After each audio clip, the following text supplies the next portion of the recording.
Umndeni waseSayidi eningizimu yeKwaZulu-Natal ufuna ukuthi wonke amaphoyisa ayekhona ngesikhathi kugaselwa kulomuzi athathelwe izinyathelo. Lo mndeni uthi isikhulu samatekisi uMlondi Gasela oneminyaka engama-35 wayengahlomile ngesikhathi amaphoyisa egasela endlini yakhe emdubula embulala ngoMsombuluko phambi komndeni wakhe. It's false allegations. There's a lot that played into factor there. So even worse, there are eyewitnesses, which are kids, teenagers.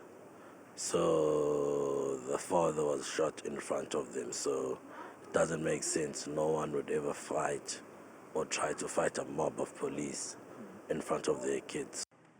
Akusikho okokuqala ukuthi amaphoyisa asolwe ngokufihla iqiniso kulandela ukushona komuntu ezandleni zawo.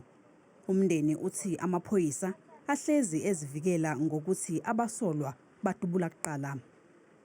Upon the SAPS members that claimed to be SAPS members that came into the house during the early hours of the morning, they went in to hide, but they saw him. He ran away till he went to the outside toilet, and that's when they had shot the security guard unarmed at that time, because he left the firearm, his service firearm, he left it and he ran away. Amaphoyisa akhiphe istatimende ethi ayesemkhankasweni wokuthungatha izibhamu ezingekho emthethweni ngesikhathi egasela kulomuzi. The members penetrated the house and upon entering, 2 occupants inside the house fired shots at the police. Police returned fire and the 2 suspects were fatally wounded.